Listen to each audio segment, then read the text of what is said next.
We begin today on the topic of crop breeding and another milestone for OSU's wheat improvement team.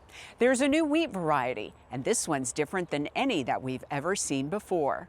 I recently caught up with OSU Wheat Genetics Chair Dr. Brett Carver in the greenhouse.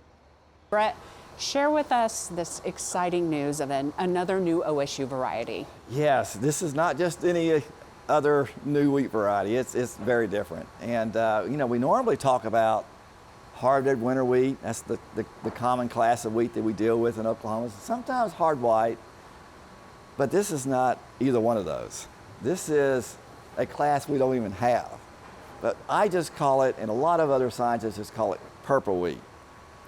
And this is our first shot at a purple wheat that acts like a hard red winter.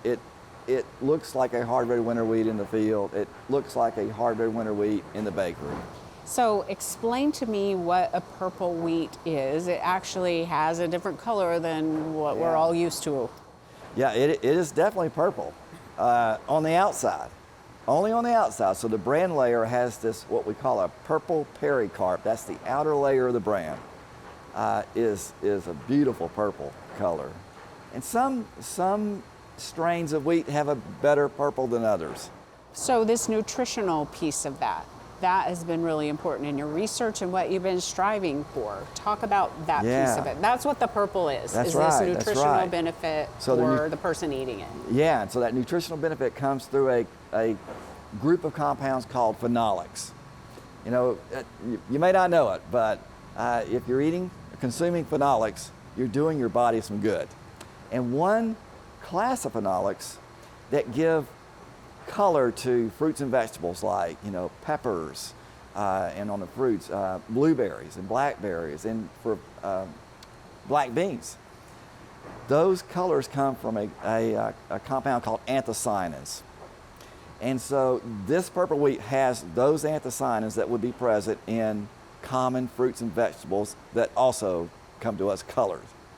So that benefit we get from eating the fruits and vegetables also come now through the wheat.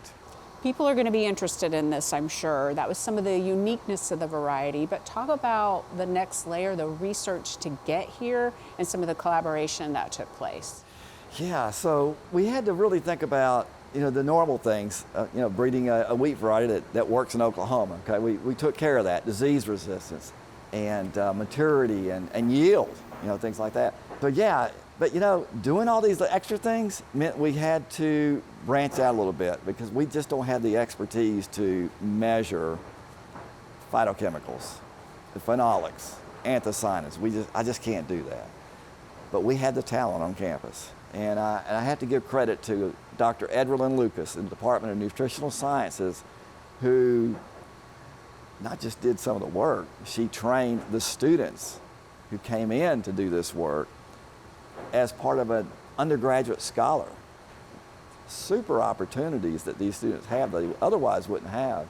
And so this purple wheat breeding project was the focus of 2 of those undergraduate projects by one person.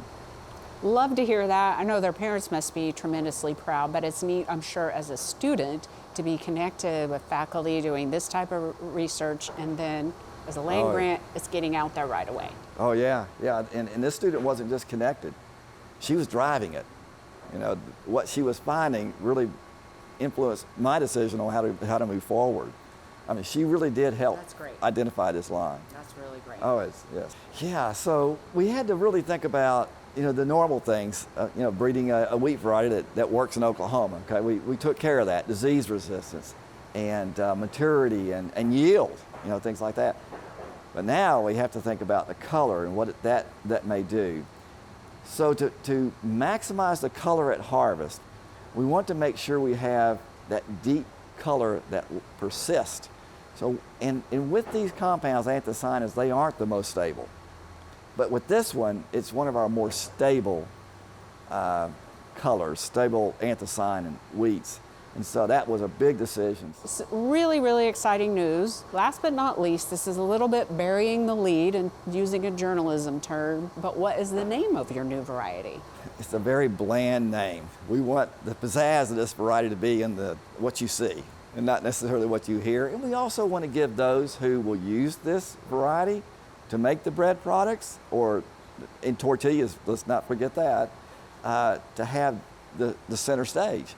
So we're just calling it OSU P92. P for purple, 92 was in the selection number, the experimental number.